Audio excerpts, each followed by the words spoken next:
It all started right here. My great-grandpa came here in 1941. It's like Jurassic Park. Hilarious.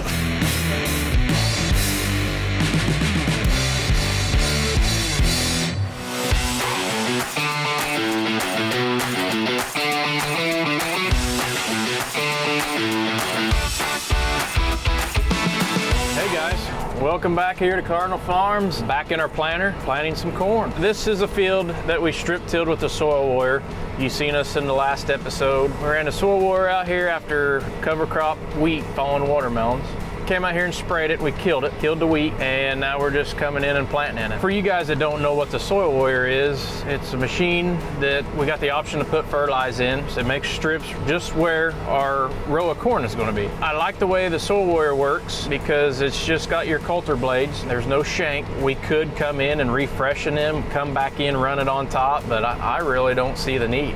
I mean, it plants nice, gives me a great seed bed, gives me some of the best emerging corn that we have planting into these strips. I'll kind of show you, we'll get out here, we'll check some seed depths. Pretty happy with what I see right now. Couldn't ask for any better conditions. Corn's going in really well. And I think we got a good week here. Towards the end of the week, they're calling about some rain, and actually next week looks like quite a bit of rain. So we'll just have to see how that goes. Take what we can get right now. We plan our each day based off of what the forecast looks like. And it's one of my favorite times of years for sure.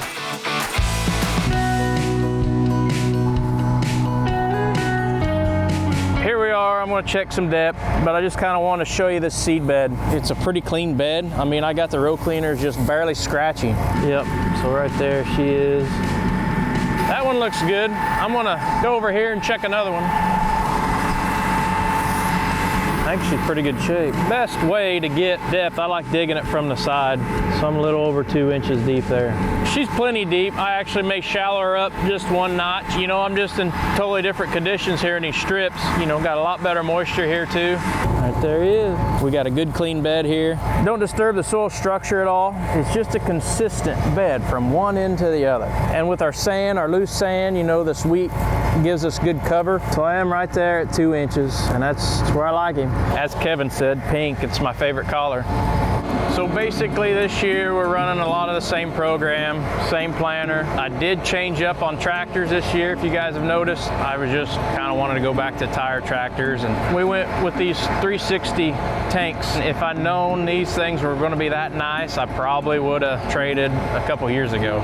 Really like these things. They're 350 each side, so I'm carrying 700 gallon up here, and then I've got 700 gallon on the planter too. So I got them tied together right now, or I'm using it all as 2x2. It's working good. You know, this pump here is supplying everything to my 2x2 system. This tank is still plumbed where I can run in furrow. And you know, sometimes I do run in furrow on certain farms. I want to run an in furrow program, but all I got to do is turn 2 valves. I turn that valve, and then I open my in furrow valve, and I can switch everything back to in furrow. I'm feeding off this tank all the time, and as it gets low, I'll kick my pump on my tractor, and I'll transfer it back and fill it back up. Allows me a little more capacity. You got to sit in the seat, keep the thing going, and get acres done. So that kind of helps out with that. I guess I ain't getting no acres done right now, standing here talking to you, so I better get busy. Back to work.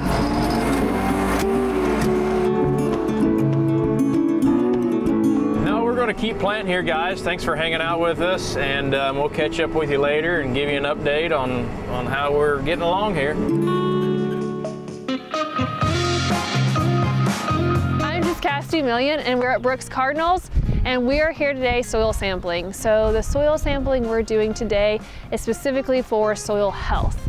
There's a lot of soil sampling you can do. Majority of the times when we're thinking about soil sampling, we're talking about looking at the chemical aspects of the soil. So looking at the nutrient profile, the CEC, the organic matter in the soil. So today we're actually taking soils for our Phycoterra plots. So what we're gonna do is we're going to go out and soil sample across these plots on both the treated and untreated sides. And then we're gonna take that soil and send it off to our lab in Gilbert, Arizona. We do something really cool and unique in our lab where we actually look at the amount of bacteria that we see within the soil and how we can increase that with the addition of Phycoterra. It's like Jurassic Park. It's Jurassic Park but for the soil. To sample the field, what we're gonna use is just a standard soil probe. Today we also are using just a really simple soil thermometer. So we wanna make sure the temperature is around 48 degrees Fahrenheit or higher. Once we get 48 degrees or lower, we actually start to see that microbial activity decline. So this is the best tool and probably the hardest one to come by. It's very scientific. This is called a bucket. This is how a soil sampler works. You put it at around a 90-degree angle. We'll push it down, the soil core comes out, and then we'll go over to our scientific bucket here and we'll dump that soil down. So we'll take about 10 to 20 more cores across this entire field. When we're gonna sample is we're gonna sample actually in a zigzag type motion from where we're starting the application all the way to the end of the field. And we'll keep that as treatment 1, which will be the Phycoterra treatment or whatever treatment you're looking at. And then we'll go into the other side of the field, the untreated, because we wanna make sure we're comparing, especially if we're getting out a amendment that's gonna impact biology or a soil health parameter, we wanna make sure we have a control to compare that to.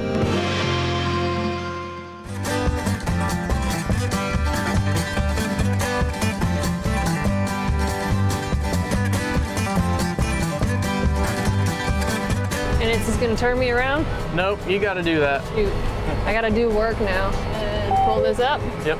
Well, I think I'll just go home. I think you got her down pat.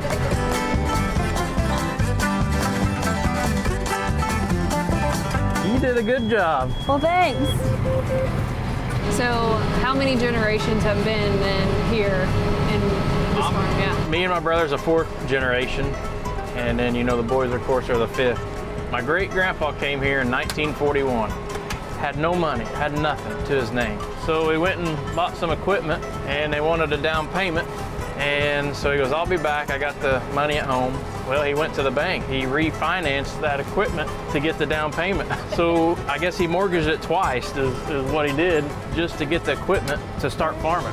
But he didn't have nothing to lose. But it's just crazy that that risk that he took there is what turned into this. Right. I mean, it's a pretty cool story. That is neat. They worked their off back in, even my grandpa. Oh shoot, you don't even slow down when you turn around. You just get it. That's right.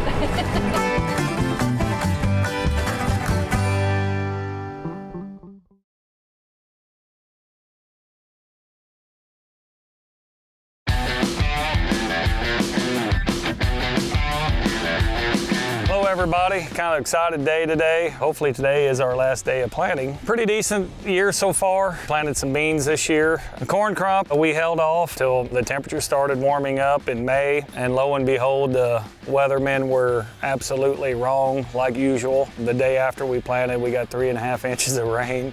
Thank goodness we didn't plant all of our corn there. I'm here with my son, Kogan. If you remember, he's the best cob, or he claims he's the best cob. My name's Kogan Cobb. I'm the best cob. I gotta give him hats off. He stepped up, he did a lot of our tillage work this year, breaking him in on the planter now. He did have a kind of a funny comment riding when he was starting to pay attention a little bit. Said, Dad, man, that's all there is to planting.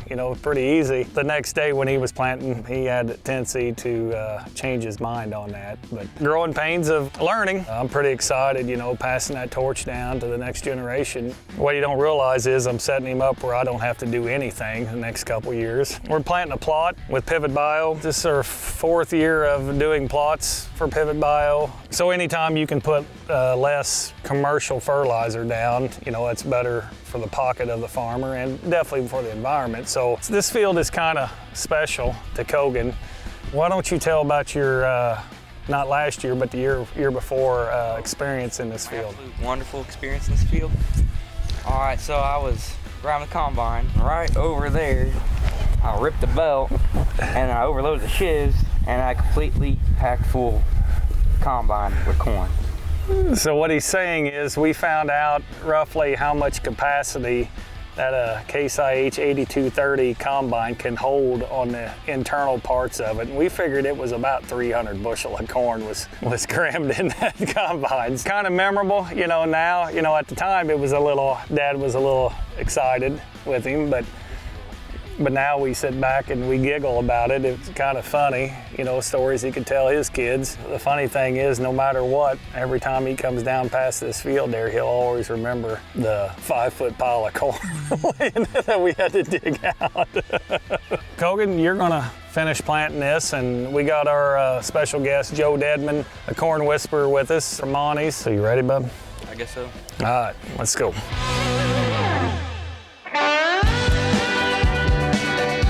Today I'm here with Joe Dedman with Monty's. We'll just dig in here and see how deep we're planting. Should be about 2 1/4 inches deep to 2 1/2. From the top, we are about 2 1/2, 2 3/4 inches deep right there. As you can see here, the reason why we're planting it that deep, you can see how much moisture is down here, and that could be really bad if we get it to sprout and all of a sudden it dries out. And I'm not concerned, you know, some people are concerned about planting that deep, about the emergence, but you can see the ground, you know, as long as it's dry on top, it won't crust. You can notice the difference where his planter track is, and we call that in farming preparing the seed bed. That's the reason why we really like the Case IH planter. If the ground would be a little bit finer, it makes what they call a chevron tire track. Like right here's the center where the seed should be coming out. It's got a little line runs right down through here, and it's got a little tractor type there pattern. And when you run over that, it makes it, if it does crust, it makes it easier for that corn to push through. I give my kids and wife butt chewings if they walk on the rows. Now, when we go to Brooks's, we try to step on his rows all the times, you know. I give them butt chewings if they don't step on Brooks, but where we learned all of our stuff is actually by pulling our tissue samples. And on our farm, we don't guess. We've been doing it for so long, we know basically at each growth stage what the nutrient uptake is, what nutrients we need to be putting out there at that time. What he's doing is literally spoon feeding it, and that's how he gets to higher yields, as well as a lot of the other farmers are doing it with the liquid programs that they cannot accomplish through dry fertilizer. I mean, it's pretty hard to put enough fertility down to last the whole growing season at one shot. I mean, you just gotta sit there and think about it. You know, you're going April, May, June, July, August, into September on one feeding. That would be like us eating one big meal and trying to last a week on that one meal.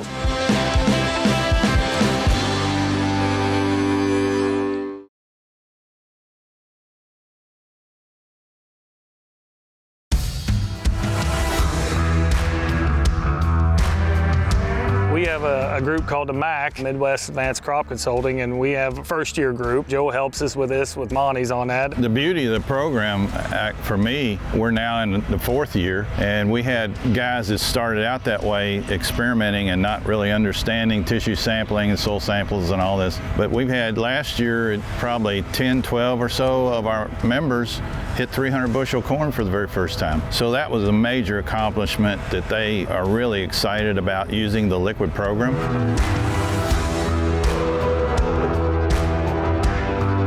So tying together what he's talking about with tissue sampling as well as some of our products here at planting, is every time he goes back across the field, he has our humics and our sugars with the other products so that we're continuing to release nutrients in the soil that's tied up. We're continuing to feed the biology to make that work, and that's one of the reasons that Kevin is able to hit the high yields that he has now for, what, 18 years or so. Been winning all the national contests is because of that. Well said.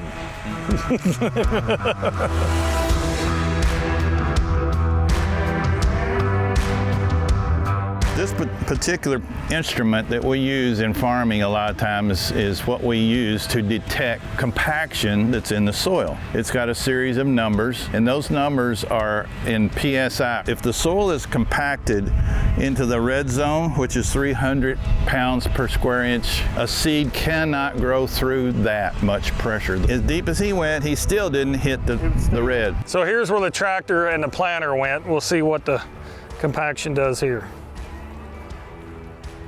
See, we're in the red, right on the line. So we almost hit 800 there. And so that's why it's important for farmers to take a look at what is the field, is it compacted, and what do I need to do to fix it. When I got the reputation of the corn whisperer, it all started right here. So even as that corn is growing and you see differences of things happening, the corn is telling you and me what it needs. This is why tissue samples, that's part of corn whispering right there. Hit the nail on the head there, Joe.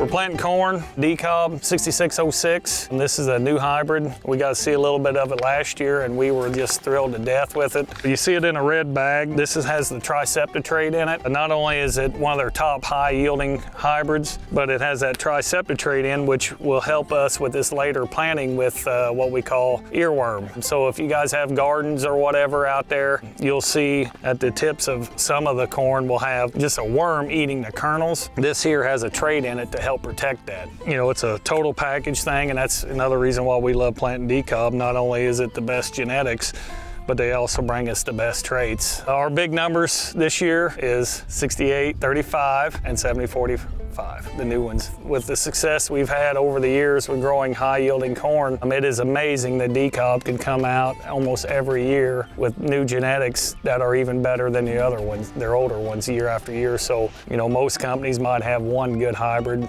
where D-Kalb's got 10 to 12 of them. I mean, it's just amazing the lineup that they have. So we throw graphite on the corn. That's why you see the little black specks on it. That helps us slide through the hoppers. But you see the purple corn? That's the refuge corn. When we call refuge, it's got a BT trait in it. So the green stuff, or the blue corn kernels, is the actual number of that has the trait in it. The other don't, the purple corn don't, so you don't build a immunity to it. Yeah, we just dump it in there, use about a quarter. So we use about 50 bags to about a whole jar of that. You know, I always say this, God made Chevrolets, God made Case IH, and God made D-Kalb. You know, that's a hell of a combination to be with. And Kogan, time for you to get back to work, drive that red machine, and let's get done today.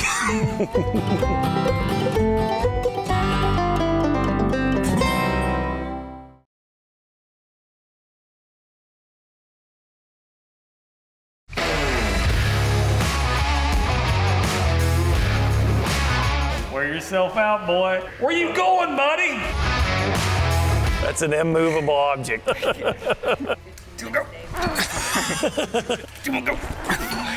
Today, we are showing what we do when we have a little time off on a cob farm, like when we're filling up our sprayer, when Kogan's around. A few simple rules on arm wrestling. You got your opponent over there, you grip up. You want to make sure your knuckles are about the same height. You got to have a straight wrist when you start. And when you start, your shoulders need to be square with the pad. And the object is for me to take him down to this pad and him to take me down on this pad, which he has never done. I did it once.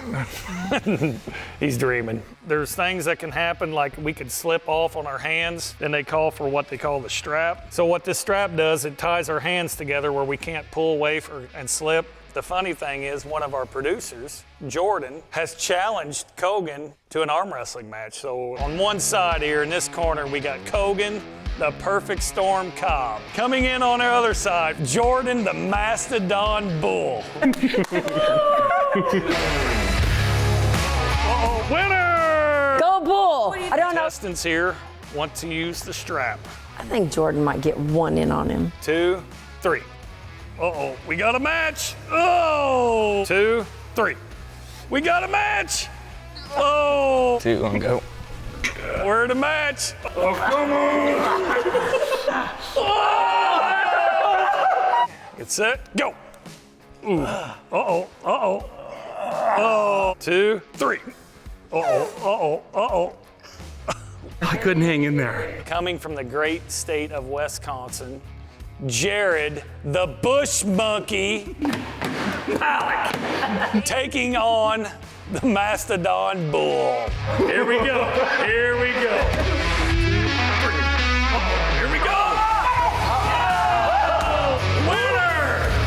Go, Jordan, go, go, go, go, go. Come on, Jared. Uh-oh.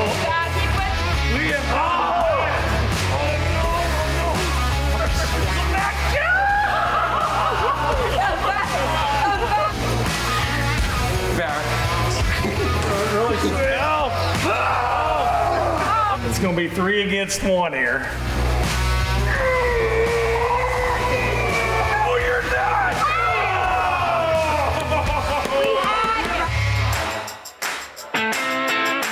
So this thing right here is a grip strength meter. So this gets very competitive because Kogan thinks that he's the best at this. I am the best. You know. No, you're not. Dad's got us beat by a long shot. So shall I start us off? Start us off. It says 76. Warm up. I think I hurt my arm wrestling because I got 98. 76! You beat me! 96. Couple pounds off. 61.8.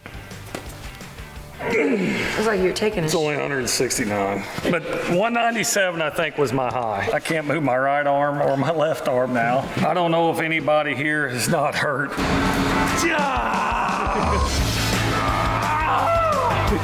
I don't know what to say. Hilarious.